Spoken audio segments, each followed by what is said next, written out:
मुंबई की गलियों में एक दौर था जब डैडी अरुण गवली का नाम सुनकर बड़े बड़े गैंगस्टर के पसीने छूट जाते थे। दगड़ी चौल का यह अवैध किला न सिर्फ अंडरवर्ल्ड का गढ़ था, बल्कि वो जगह थी जहां दाऊद इब्राहिम जैसे डॉन को चुनौती देने का हौसला पैदा हुआ था। लेकिन इस कहानी का सबसे सनसनीखेज मोड़ तब आया जब गवली गैंग ने दाऊद की बहन हसीना पारकर के पति इब्राहिम पारकर की हत्या कर दी। नमस्कार, आप देख रहे हैं जनतंत्र टीवी और मैं हूं आपके साथ सद्दाम करीम। इस खूनी वारदात ने मुंबई को हिलाकर रख दिया और गवली दाऊद की दुश्मनी को चरम पर पहुंचा दिया। आइए इस खतरनाक गैंग वॉर को करीब से जानते हैं। 1970 के दशक में अरुण गवली ने बायकुला कंपनी के साथ अंडरवर्ल्ड में कदम रखा। शुरू में वो दाऊद इब्राहिम के लिए काम करते थे, जो उस वक्त मुंबई के सबसे बड़े डॉन थे। लेकिन 1988 में गवली के करीबी दोस्त और गैंग मेंबर रामा नाइक की हत्या ने सब कुछ बदल दिया। गवली ने इस हत्या का इल्जाम दाऊद पर लगाया, उससे अलग हो गए। गवली ने दगड़ी चौल को अपने साम्राज्य का गढ़ बनाया और BRA यानी बाबू रेशम अरुण गवली गैंग की नींव रखी।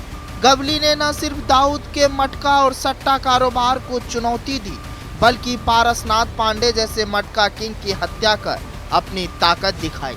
इसके बाद वो गरीबी की मदद कर रॉबिन हुड बन गया, जिससे दाऊद की मुंबई में बादशाहत को खतरा होने लगा। इब्राहिम पारकर की हत्या उसी जंग का हिस्सा था जिसने दाऊद को व्यक्तिगत तौर पर आहत किया।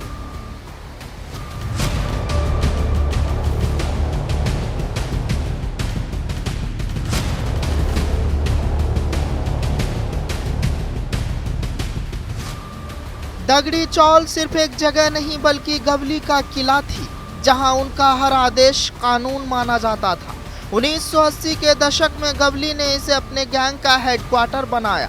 यहां से वो हफ्ता वसूली, सट्टा और स्मगलिंग का धंधा चलाते थे। लेकिन साथ ही वो गरीबों को मुफ्त राशन, स्कूल फीस और मेडिकल मदद देकर जनता का दिल भी जीतते थे। यही वजह थी कि दाऊद के मुकाबले गवली को स्थानीय लोगों का ज्यादा समर्थन मिला। दाऊद ने भी गवली को खत्म करने की कई कोशिशें की। 1990 में गवली के भाई किशोर की हत्या दाऊद गैंग का काम मानी गई। इसके बाद में गवली ने इब्राहिम पारकर की हत्या कर दाऊद को करारा जवाब दिया। इस जंग में छोटा राजन और रवि पुजारी जैसे अन्य गैंगस्टर भी शामिल हो गए, जिससे मुंबई की सड़कें खून से लाल हो गई। 1994 में दाऊद इब्राहिम और छोटा राजन अलग होते हैं और शुरू होता है गैंग वॉर। जल्द ही इसकी गूंज विदेशी धरती पर भी सुनाई पड़ने लगी। इसी गैंग वॉर के तहत डी कंपनी ने मिशन बैंकॉक शुरू किया था, जिसकी जिम्मेदारी दी गई थी मुन्ना झिंगाड़ा नाम का एक शूटर को। मुन्ना झिंगाड़ा मुंबई के जोगेश्वरी इलाके का रहने वाला था और उसका असली नाम था सैयद मुजक्किर। उसे झिंगाड़ा इसलिए कहते हैं कि वो हमेशा चरस की गोली अपने साथ रखता था।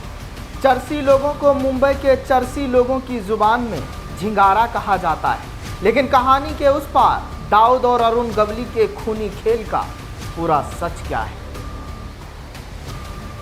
वो जोगेश्वरी इलाके में घर के पास ही ग्रेजुएशन के दूसरे वर्ष की पढ़ाई कर रहा था। इस दौरान मोहल्ले के एक दबंग वजीर के साथ उसका झगड़ा हो गया। फरवरी 1990 में एक दिन उसने गुस्से में आकर वजीर के सीने पर चॉपर से हमला कर उसकी हत्या कर दी और फिर खुद को पुलिस के हवाले कर दिया। नवंबर 1991 में करीब 2 साल बाद वो जमानत पर जेल से बाहर निकला।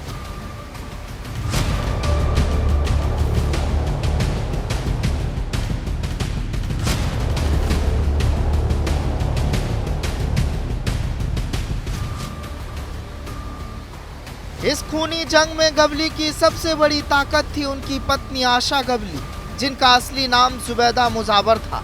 बायकुला की गलियों में अरुण और जुबैदा की नजरें मिली और प्यार की शुरुआत हुई। लेकिन जुबैदा का मुस्लिम परिवार और गवली गैंग के सीनियर्स मेंबर रामा नाइक और बाबू रेशम इस रिश्ते के खिलाफ थे। फिर भी गवली ने हार नहीं मानी। दोनों ने भागकर शादी कर ली और जुबैदा ने हिंदू धर्म अपनाकर नाम बदल लिया। आशा सिर्फ पत्नी नहीं बल्कि गवली की सबसे बड़ी सहयोगी बनी। जब 1984 में गवली को जेल हुई तब आशा ने गैंग की कमान संभाली। वह पुलिस की गाड़ियों का पीछा करती थी ताकि गवली को एनकाउंटर में न मारा जाए। दगड़ी चौल में उन्हें मम्मी का खिताब मिला और उनका हर फैसला कानून बनता था। 2004 में आशा ने गवली के विधायक चुनाव में प्रचार की कमान संभाली और उनकी बेटी गीता गवली ने भी बीएमसी पार्षद बनकर परिवार की सियासी विरासत को आगे बढ़ाया। दाऊद और अरुण गवली में खूनी जंग शुरू।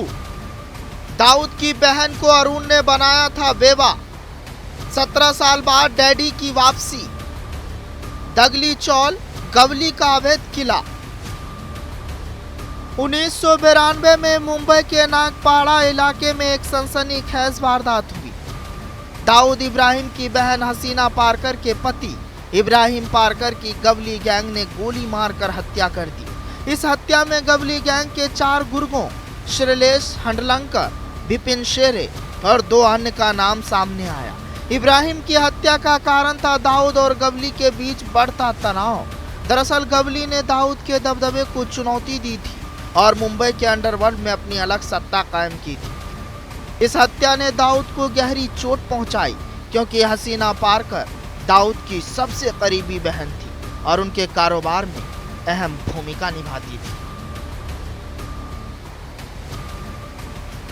अरुण गवली और दाऊद इब्राहिम की दुश्मनी मुंबई के अंडरवर्ल्ड की सबसे खतरनाक जंग थी। इब्राहिम पारकर की हत्या ने दाऊद को गहरी चोट दी और गवली ने दगड़ी चौल को अपने किले में बदलकर दाऊद को खुली चुनौती दी। इस जंग में आशा गवली उनकी चट्टान बनी।